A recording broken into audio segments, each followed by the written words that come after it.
নমস্কার বন্ধুরা, কেমন আছেন সবাই? আমার বাড়ির গল্প গাথাতে আপনাদের স্বাগত জানাই। দেখালাম যে রান্নাঘরটা আর কি দুর্গতি হয়ে আছে, খুবই নোংরা হয়ে আছে। তো এইটা পরিষ্কার করতে না জীবন বেরিয়ে যাবে। আমি সত্যি আমার না মানে কি বলবো, দেখেই কান্না পাচ্ছে এইরকম অবস্থা।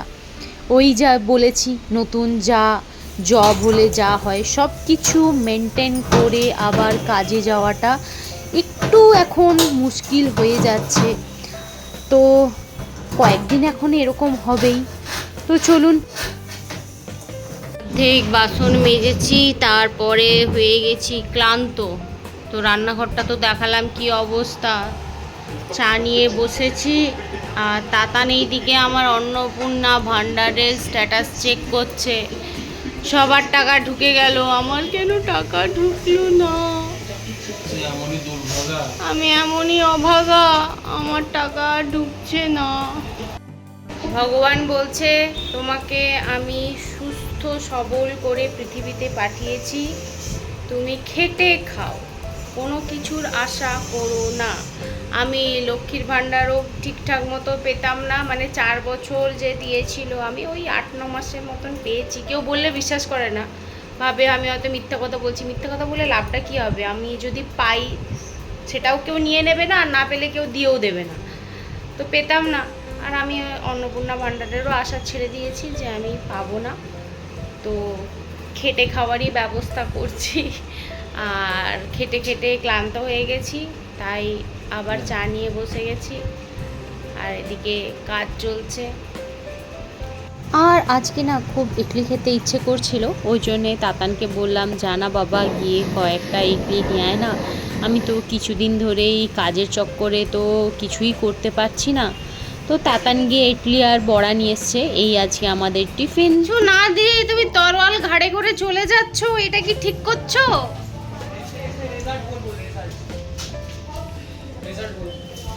ওকে ওমকে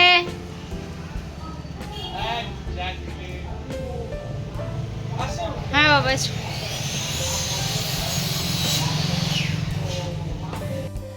আর মানে একটা দিন পুরো রান্নাঘর পরিষ্কার করা হয়নি, জল ভরা হয়নি। তো সেই সমস্তগুলো আজকে করছি। মানে ঘরে একটা ফোঁটাও না জল ছিল না, তো ফিল্টারে জল ঢাললাম, সেই জলটা ফিল্টার হয়ে পড়লো, তারপরে জল ভরছি। আজকে সত্যি এত কাজ আপনারা নিজেরাও দেখে মানে অবাক হয়ে যাবেন। আর আমি যেই রকম ঝড়ের গতিতে কাজগুলো করছি, সত্যি যদি এমনি করে কাজগুলো করা যেত কতটাই না ভালো হতো, কত টাইম পেতাম, তাই না? যে মানে ঠিক মেশিনের মতন যে কাজগুলো মানে আমি ফাস্ট ফরওয়ার্ড করে যে আপনাদের কাছে দেখাচ্ছি, মানে প্রায় 4-5 ঘন্টার কাজটা 5 মিনিটের মধ্যে। আর এইদিকে দেখুন আবার আমি ফিল্টারের মধ্যে জল দিয়ে দিলাম। আর এইরকমই বালতিতে জল ভরে রাখি, যে টাইমের জল আসলে ওইটা বালতিতে ভরে রেখে দিই, দিয়ে ফিল্টার করে নিই। এই 2-3 বার মতন দিলে হয়ে যায়, মানে মোট 4-6 বালতি লাগে, তাহলে আমাদের ওই 2 দিনের মতন জল হয়ে যায়, কোনো বিশেষ অসুবিধা হয় না। তো চলুন, আরও অনেক কাজ আছে, কত যে কাজ করব সেটাই ভাবছি। আজকে আমি সত্যি পাগল হয়ে যাব রীতিমতোই কাজ করতে করতে।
আর এত বাসন পড়েছিল কি বলবো, যে এইবার যদি বাসন না মাজতাম, যদি খাওয়ার জন্যে লাগতো না, তো লোকের বাড়ি থেকে চাইতে যেতে হতো থালা বাসন খাওয়ার জন্যে, বা আমাদেরকে ওই ডিসপোজাল থালা বাটি কিনে নিয়ে আসতে হতো, কারণ আর কিচ্ছু ছিল না, একটা থালা বাটিও ভালো ছিল না, সব এঁঠো ছিল। তো চলুন, দেখলেন তো সারাটাক্ষণ শুধু বাসন মাজলাম আর বাসন মাজলাম। এইবারে এই যে লঙ্কাগুলো আছে, এইগুলোরও বোটা ছাড়িয়ে একদম সুন্দর করে পরিষ্কার করে ধুয়ে মুছে ফ্রিজে রেখে দেবো। তাহলে কি হয়, একদম লঙ্কা বের করেই রান্না করা যায় বা খাওয়া যায়। আর আমার তো বর ফ্রিজ থেকে বের করে আর মুড়ি দিয়ে কাঁচা লঙ্কা খেতে শুরু করে, ধোয়া টোয়ার তো ব্যাপার থাকে না। তো সেই কারণেই আমি লঙ্কাগুলো ধুয়েই রাখি যাতে সুবিধে হয়। আর অনেক সময় কি হয়, ভুলেও যাই, যদি ধুতে ভুলে যাই তো সমস্যা হয়ে যায়। আর আমি তো একটু পিটপিটে আছি, না ধুয়ে কিছু খাই না, সেটা যাই হোক। তো সেই জন্যে আমার বড় খুব চিৎকার করে, হ্যাঁ তুমি আবার একটু বেশি পিটপিটেমি দেখাও। তো কিছু করার নেই, এটা আমার নেচার। তো চলুন এবার লঙ্কাগুলো ধুয়ে পরিষ্কার করে নিই।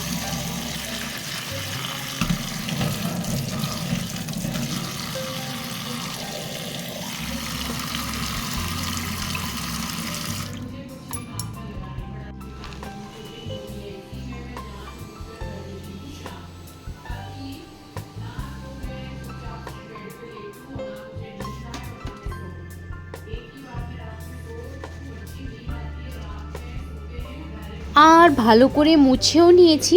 এইবারে এই টিফিন বক্সের মধ্যে রেখে ফ্রিজে রেখে দেবো, তাহলে আর নষ্ট হওয়ারও কোনো টেনশন থাকে না। কারণ ভেজা যদি লঙ্কা ঢুকিয়েই রেখে দিই ফ্রিজে, মানে জল লেগে থাকলে আর কি, তখন একটু পচে পচেও যায়। আর তারপরে এখন বর্ষাকাল, এমনিতেই একটু সবজিপাতি নষ্ট হয় বেশি।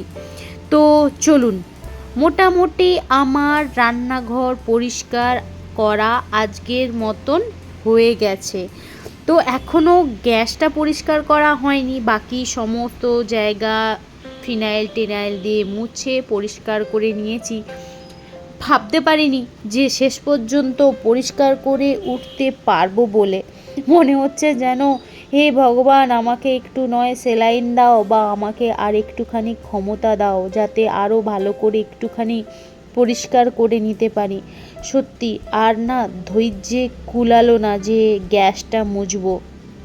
তো দেখুন, আমি রান্নাঘর একদম পরিষ্কার পরিচ্ছন্ন করে রেখে দিয়েছি, গ্যাসটা আর করতে পারিনি। এইবারে শুরু হবে রান্না। তো চলুন, একটা পার্সেলও এসছে, সেটা কি এসছে দেখে নিই।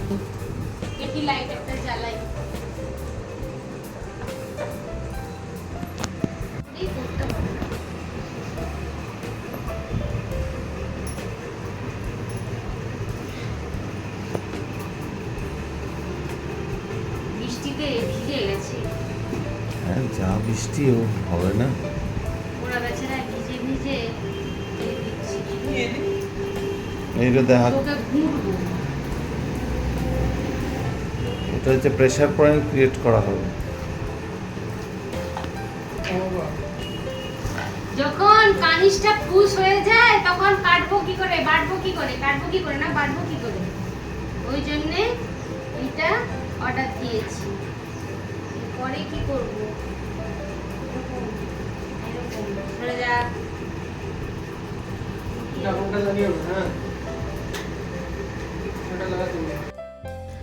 আর আমি ঘরদোর ঝাঁটানো এখন শুরু করছি। এখন মানে 2টো বাজছে। অন্যান্য দিন সকাল 9টা-10টার মধ্যে ঘরদোর ঝাঁটানো হয়ে যায়, তো আজকে এই এখন ঝাঁটাচ্ছি। কারণ তাতান চলে গেছিলো খেলতে, ও তো এই খেলে ফিরলো, চান টান করে নিয়েছে, গেছে আম কিনতে একটু। ঘরের আমাদের উল্টো দিকেই আমের মানে দোকান বসেছে, তো সেখান থেকে নিয়ে চলে আসবে। আর আমার বিছানাপত্রও আজকে এখনও ওঠেনি, আর ঘরও ঝাঁটানো হয়নি। তো তার কারণটা হচ্ছে আমার বর হয়ে গেছে ন্যাতানো পাঁপড়ের মতন, সে চারিদিকে এখন শুধু লুদ লুদ করে শুয়ে পড়ছে, আর কোনো তার সাড়া নেই, শব্দ নেই, কিচ্ছু নেই। তো আর ঘুমালে শুয়ে থাকলে তো ঘরদোর ঝাঁটাতে পরিষ্কার করতে নেই, তো সেই জন্যেই করা হয়নি। তো সে এই ঘুম থেকে উঠেছে, উঠে স্নান করতে গেছে। আমি তাকে মানে ভিডিওতে নিচ্ছিলাম, তো বলছে না আমার এখন ভিডিও করবে না, আমার শরীরও ভালো লাগছে না, কিছু না, আমি এরকমভাবে ঝিমিয়ে আছি, আমার এখন ভিডিও করবে না। তো ওই জন্যে করিনি। এই ঘুম থেকে উঠে এসে গেল, একবার ঘুম থেকে উঠেছে, উঠে খাওয়া দাওয়া হয়ে গেছে, হয়ে আবার ঘুমাচ্ছিল, স্নান করতে গেছে। আমি বাকি কাজগুলো করে নিই, বিছানাপত্রগুলো তুলে নিই, আগে ঘরটা ঝাঁটাই। আজ রান্নাঘর পরিষ্কার করতে করতেই তো অনেক টাইম চলে গেছে, আর বাজে বেলা 2টো। এই সময় বিছানাপত্র সব বাসি তুলছি। তো যাই হোক, প্রচুর কাজ করেছি, আর পারছি না, আর ভিডিওটাও এখানেই শেষ করছি। আমার ভিডিও যদি ভালো লেগে থাকে লাইক, কমেন্ট আর সাবস্ক্রাইব করবেন, আর যদি কোথাও ভুল করে থাকি ক্ষমা করবেন। সবাই ভালো থাকবেন, সুস্থ থাকবেন।